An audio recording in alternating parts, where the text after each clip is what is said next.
with coverage you can count on. This is the Erie News NOWCAST.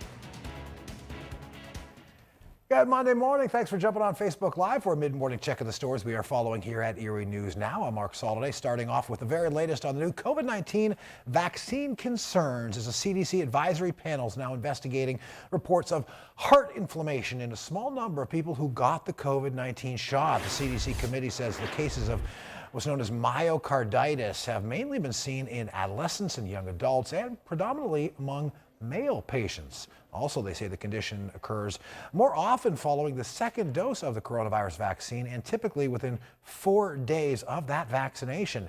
They also say most of these cases do appear to be mild. The CDC has yet to determine whether there's any evidence that the vaccine causes this heart condition. That investigation is still underway. Well, more than 3 years after federal authorities charged former Erie City Council President Sonia Arrington with stealing money from the anti-violence charity she founded, Arrington's expected to learn her fate in court a little later on today. The 53-year-old did plead guilty to charges. She stole some $70,000 from a nonprofit organization she started. It was called MATV, short for Mothers Against Teen Violence. Prosecutors say the guidelines for sentencing in Arrington's case call for her to get anywhere from 27 to 33 months in prison. But according to a report in the Erie Times News, more than 24 people, many community leaders, 2 county council members, 1 city council member, have all written letters to the judge in Sonia Arrington's case asking for leniency. That's sentencing set for this afternoon. And this week marks 1 full year since the death of George Floyd out in Minneapolis, Minnesota. Also marks a year since a peaceful protest connected to George Floyd's death turned violent in downtown Erie. And now one local activist group is looking to honor George Floyd's memory as we move through this week. The group calls itself Erie Action. They say they're planning a candlelight vigil. It's going to happen tomorrow night at 6 o'clock, they say, in downtown Erie's Perry Square. That's where protesters gathered last May 30th, hundreds of them marching near Erie City Hall. It ended up turning into what police labeled a riot, bricks and fireworks aimed at some of those officers, and fires and broken windows at a number of downtown Erie businesses. Now, Erie Action's Lisa Clark tells us tomorrow's vigil will be peaceful. It's made it so I can't just forget about what happened. I can't forget about what happened to George. It isn't just a passing trend for me. I can no longer shut my eyes again after that. So I really want to create a space this Tuesday for people to, commemorate his life and honor his legacy, honor what the traumatizing event that happened to him taught us, and just not forget and really make moves for our own community. So again, the folks at Erie Action say it's going to happen tomorrow night at 6 in Perry Square. And for more details, head to erienewsnow.com. Well, at least one local auto body repair shop here at home says they've seen an increase in the number of car-deer collisions on local roads. And that shop's owner says he has an idea about why it's happening. Here's Elena Jonathan.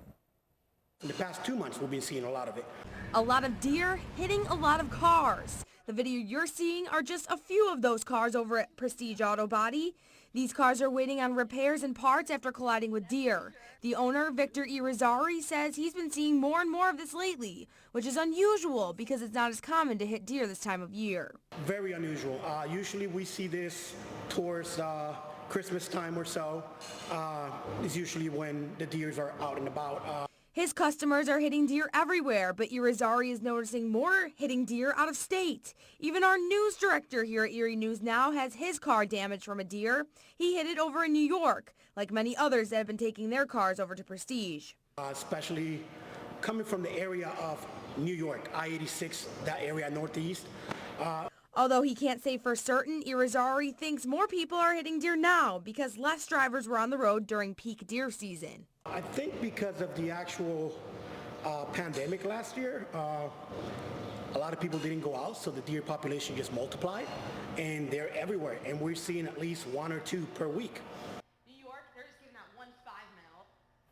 There you go, Lane Jonathan reporting there. The owners of a southern Erie County restaurant picking up the pieces basically as we start this new week. That's after a series of explosions and a fire destroyed their business. This all happened back on Friday. We had these aerial images of that Friday afternoon fire. Crews on scene there for more than 5 hours. Broke out at the Route 698 Roadhouse in Elk Creek Township, not too far from Edinburgh, located at the intersection of those 2 state routes, 6 and 98. Erie News Now has learned the fire actually broke out in a smoker behind that restaurant and then spread through a porch into the building. Some propane tanks apparently exploded along the way. Amazingly, nobody was hurt. Still no word yet on whether the owners, though, plan to rebuild.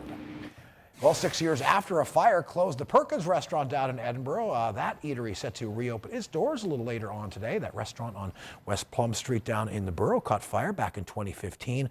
Locally owned by JDK Management, they operate some 49 Perkins locations. The grand reopening of that Edinburgh Perkins set for 3 o'clock this afternoon.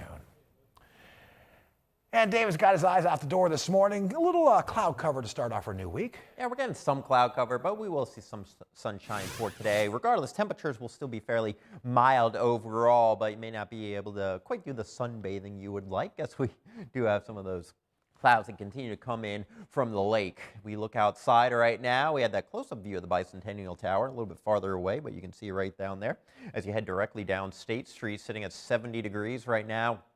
Easterly wind at 5 miles per hour. There is actually a front kind of draped across the area, and we're on the hypothetical cooler side, even though temperatures continue to warm up a little bit more. You can see some of those clouds kind of moving on through. Really nothing on the rain front, but we can expect an isolated shower. You can see over there towards Conneaut, Ashtabula, Ohio, potentially moving across Crawford County as we continue later in the afternoon. We are finding some of that better sunshine as we do progress through the rest of the afternoon, and then some areas of fog to start off your Tuesday. This is at 2 a.m., but you can see a lot of this right here is indicating some of that fog that could set up. Then for the day on Tuesday, an isolated shower or storm. We get a warm front to come on through, and that's really going to warm those temperatures up in a fairly big way, and we will look at higher rain chances, especially as we get towards the middle of the week, but I'll talk more about that 7-day forecast in just one moment.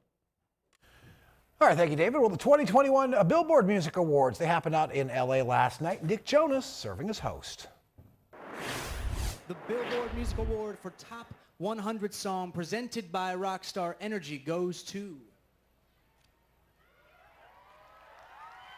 Blinding Lights, The Weeknd. Got a show announced winners in 42 categories, 7 of those going to The Weeknd. The late rapper Pop Smoke won Top New Artist, Top Rap Artist, Top Rap Male Artist, Top Rap Album. Wallen, BTS, Bad Bunny, and Megan Thee Stallion each took home 3 awards. Drake got the Artist of the Decade award, but really The Weeknd, the big winner for at the Billboards last night. 7 awards going to The Weeknd. Golfer Phil Mickelson came up a big-time winner on Sunday as well. He made history, actually, claiming the 2021 PGA Championship down in South Carolina on Sunday. The 50-year-old becoming the oldest golfer ever to win a major tournament. Mickelson finished with a par on the 72nd hole. Yeah, pretty wild scene on that 18th hole. It's Mickelson's 6th career major and 2nd PGA Championship win. His first came back in 2005. That birdie from the greenside bunker gave Mickelson a 2-shot lead that held up the previous title for oldest player to win a major, 48-year-old Julius Boros, all the way back in 1968.